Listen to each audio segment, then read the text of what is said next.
आदमी के पार्टी के कार्यकर्ता बदमाशी कर रहे हैं, कौन कर रहा है ये तो पार्टी जाने। मुख्यमंत्री योजना जब है ही नहीं तो ये कौन सा फॉर्म भरवा रहे हैं? जब सरकार आज झूठ बोल रही है पार्टी आम आदमी पार्टी, तो कैसे माने कि 2 महीने बाद ये सच बोलेंगे? या तो बताल जी साहब कहते कि इश्तहार झूठ है, मतलब स्कीम है तो 1000 रुपया मेरी जेब में क्यों नहीं आया, ये भी मुझे पता करना पड़ेगा।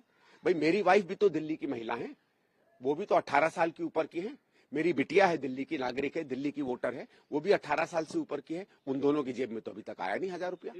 आप भी तो पैसे बांट रहे हो, 2100 रुपए 1500 रुपए क्या है ये भी तो एक तरीके से पैसा बांटना ही हुआ सरकार की तरफ से। तो अगर आपने 10 साल काम किया होता तो आपको ये सब करने की क्या जरूरत थी? आप खुद एलजी से आज मिलने वाले हैं, शिकायत करने वाले हैं, क्या आधार है आप लोगों के पास आम आदमी पार्टी के इस स्टैंड के विरुद्ध? देखिए 2 बातें इसमें। पहली चीज तो ये है कि स्वयं जो मुख्यमंत्री हैं आतिशी जी, उन्होंने कुछ समय पहले कहा था कि आम आदमी पार्टी सरकार जो है हर महिला के खाते में 1000 रुपया महीना देगी। और ये भी कहा गया 2-1 दिन पहले अरविंद केजरीवाल ने शायद कि हमने कैबिनेट में ये पास करा दिया है। भाई अगर कैबिनेट में पास हो गया है और अगर सरकार देने वाली है तो इसकी कोई ना कोई स्कीम या कोई ना कोई प्रावधान या कोई ना कोई बजट में इसका पैसा होना चाहिए था। नहीं तो ऐसे तो कोई चीज 1 रुपया भी सरकार में इधर से उधर नहीं होता। तो कल जो एक इश्तहार दिल्ली सरकार ने निकाला कि ऐसी कोई स्कीम नहीं है, मुख्यमंत्री महिला सम्मान योजना करके कोई स्कीम नहीं है, ये बात तो स्पष्ट हो गई कि 1000 रुपए की जो बात आम आदमी पार्टी कर रही है वो सर्वथा झूठ है, इसमें कोई बेसिस नहीं है। अब सरकार अपने स्कीम के बारे में इतना बड़ा झूठ बोल दे कि उसी के अंदर काम करने वाले अधिकारियों को इसका स्पष्टीकरण करना पड़े, तो ये तो शायद हिंदुस्तान के इतिहास में इतना बड़ा कोई फ्रॉड रहा नहीं है। ये मैं चाहता हूं दिल्ली का हर व्यक्ति इस बात को सुने। दूसरी चीज इन्होंने क्या की, इसी स्कीम के नाम पर कहा कि ठीक है हम जीत कर आएंगे तो 2100 देंगे। वो आप कह सकते हैं कि हम बनाएंगे स्कीम, हम लोग भी कह रहे हैं हम बनाएंगे और पार्टियां भी कहेंगी, उसमें कोई दिक्कत नहीं है। लेकिन फिर उन्होंने ये कहा, इनके आम आदमी पार्टी के कार्यकर्ता घर घर जाकर कह रहे हैं कि ये फॉर्म भरिए, फॉर्म में अपने आप डिटेल दीजिए। उसमें शायद सुना फोन नंबर पता कर रहे हैं, घर का पता कर रहे हैं, नाम आदि पता कर रहे हैं। और अभी तो ये भी पता चला कि ऐसे लोग फॉर्म भर के कुछ औरतों के बैंक फोन से पैसे भी गायब हो गए। तो इसका मतलब उसमें बदमाश भी घुसे हुए हैं। अब आम आदमी के पार्टी के कार्यकर्ता बदमाशी कर रहे हैं, कौन कर रहा है ये तो पार्टी जाने।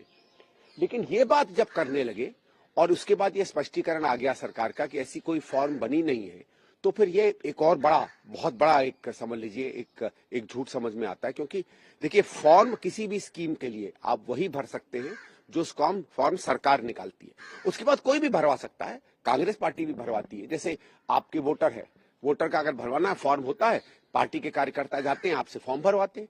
लेकिन फॉर्म तो वही होता है जो सरकार कहती है कि इस फॉर्म में भरना चाहिए। आधार कार्ड का होता है, बहुत लोग आधार कार्ड के कैंप खोलते हैं, हम भी जाते हैं, आप भी जा सकते हैं, आम आदमी भी जा सकती है, बीजेपी भी जा सकती है, उसका एक फॉर्म होता है। लेकिन मुख्यमंत्री योजना जब है ही नहीं तो ये कौन सा फॉर्म भरवा रहे हैं? इसका मतलब है ये छल कपट कर रहे हैं। आपसे कह रहे हैं कि फॉर्म भरो, जबकि फॉर्म नहीं है और उसमें आपके बहुत महत्वपूर्ण आपसे दस्तावेज ले रहे हैं। देखिए बार बार ये कहा जाता है कि साइबर फ्रॉड में आप फोन नंबर मत दीजिए, आप अपना नाम नहीं दीजिए। क्या मालूम बैंक से कोई पैसा निकाल ले, क्या मालूम कल आपको कोई आपके फोन पे कोई उल्टी सीधी बात कर दे। घर में बच्चे हैं, बेटियां हैं, महिलाएं हैं और लोग हैं, क्या मालूम उस फोन से आपको क्या कर दे। तो ये इतना खतरनाक काम आम आदमी पार्टी कर रही है। और जब सरकार इस बात को कह देती है कि ये झूठ है, तो न केवल ये झूठा वायदा है, जिस तरीके से उन्होंने कहा हम 10,000 रुपया देंगे, वो सिद्ध हो गया झूठ है। तो जब सरकार आज झूठ बोल रही है पार्टी आम आदमी पार्टी, तो कैसे माने कि 2 महीने बाद ये सच बोलेंगे। और इसके साथ एक और बात बता दूं, यही केजरीवाल साहब ने पंजाब में कहा था 2 साल पहले कि हम हर महिला को 1000 या 1500, मुझे याद नहीं आ रहा है, ऐसे कोई वायदा उनका था कि हम देंगे, जिस कारण से बहुत सी महिलाओं ने पंजाब में इन्हें वोट दिया और उनको बहुत अच्छा बहुमत मिला। 2-2.25 साल कोई मुख्यमंत्री योजना पंजाब में तो लागू नहीं हुई, पंजाब में लागू नहीं हुई, यहां बोल रहे हैं कि हम 1000 रुपए दे रहे हैं, वो झूठ निकला। तो फिर ये बात तो साबित है ना कि ये झूठ बोलने वाली पार्टी है महिला स्कीम में, और ऐसी कोई स्कीम ना आज है न कल होगी दिल्ली में। लेकिन जो बात आप कह रहे हैं कि दिल्ली की महिलाओं और 21 साल से ज्यादा उम्र की लड़कियों के जो नंबर्स लिए जा रहे हैं, उनके डेटा भरे जा रहे हैं, ये उनकी सुरक्षा में सेंध है। देखिए मैं कैसा हो सकता है, कई बार आपने देखा होगा आपके फोन पर गड़बड़ी हो जाती है, गलत मैसेज आ जाते हैं, कभी कभी अश्लील चीजें आ जाती है। कहां से आती है?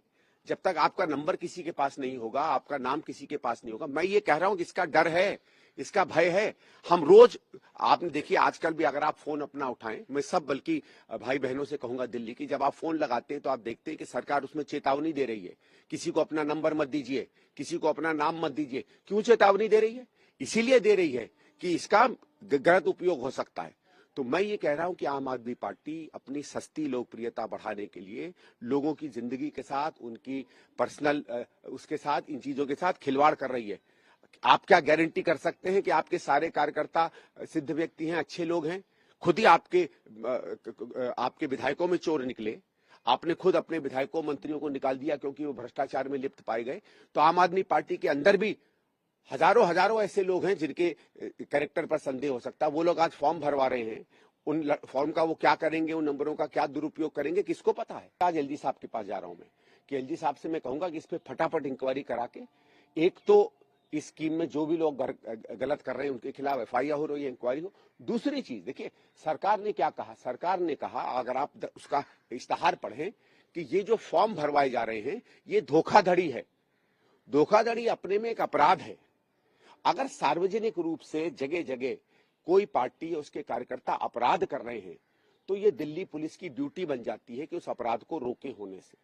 आपके सामने टेबलों पे रखकर अगर आदमी किसी का बेवकूफ बना रहा है, अगर आप देखिए पहले चिट फंड होते थे और फंड होते थे जिसमें लोगों का डिटेल लेकर उनको बेवकूफ बनाया जाता था, सरकार को पता चलता था तो उसे रोकते थे कि नहीं रोकते थे। तो मैं तो ये चाहता हूं कि इसको कैसे अलाउ किया जा रहा है। और केवल आम आदमी पार्टी नहीं, और पार्टियों का भी ये निकला है कि इस तरीके का वो धोखाधड़ी दे रहे हैं, फॉर्म भरवा रहे हैं, सबका बंद होना चाहिए। आज नई दिल्ली कॉन्स्टिट्यूंसी में भी कल वीडियो निकले हैं कि बीजेपी के एक नेता भी इस तरीके की फॉर्म भरवा रहे थे, उनको भी रुकवाना चाहिए। और कोई और पार्टी अगर इस तरीके की गलत या झूठ फॉर्म भरवाती है, उसको रोक, वायदा करना अलग बात है, फॉर्म भरवाना झूठ है। एलजी साहब से करेंगे कि कोई भी पार्टी इस तरीके का काम करे वो गलत है। जो आम आदमी पार्टी कर रही है उस पर इंक्वायरी लगाई जाए। अरविंद केजरीवाल जी और आतिशी जी अगर इसमें पता चलता है कि धोखाधड़ी कर रही हैं या धोखाधड़ी को फैला रही हैं, तो उन पर केस हुआ जाए। और आम आदमी पार्टी के जितने कार्यकर्ता, जब तक ये बात स्पष्ट नहीं हो जाती है कि जो इश्तहार ने कहा है वो सही है, और जो दिल्ली सरकार कह रही है कि हमारे मुख्यमंत्री खुद ही धोखाधड़ी की स्कीम चल रहे हैं, अगर वो सिद्ध हो जाता है तो उनके सारे कार्यकर्ताओं पर रोक लगा सकते हैं इस पे। प्रसाद दिल्ली पुलिस एलजी साहब के पास है। आप एलजी साहब कह सकते हैं उस इश्तहार के माध्यम से, या तो बता एलजी साहब कहते कि इश्तहार झूठ है, मतलब स्कीम है तो 1000 रुपया मेरी जेब में क्यों नहीं आया, ये भी मुझे पता करना पड़ेगा। भाई मेरी वाइफ भी तो दिल्ली की महिला है, वो भी तो 18 साल की ऊपर की है।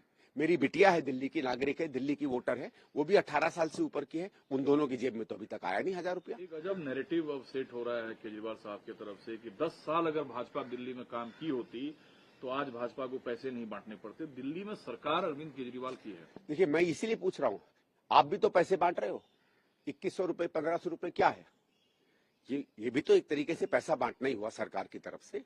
तो अगर आपने 10 साल काम किया होता तो आपको ये सब करने की क्या जरूरत थी। शीला दीक्षित जी 15 साल रही, उसके बाद आखिरी के 14 साल बाद उन पर 50 झूठ बोले गए जिस कारण से वो हारी। बिजली के बारे में झूठ, पानी के बारे में झूठ, कॉमनवेल्थ के बारे में झूठ। उनको तो 15 साल ऐसे पैसे बांटने की जरूरत नहीं पड़ी। उन्होंने भी मदद की, उन्होंने भी रिलीफ दी, उन्होंने भी सब्सिडी दी, आप भी तो बांट रहे हो। आज एक चीज बताओ, पूरा चुनाव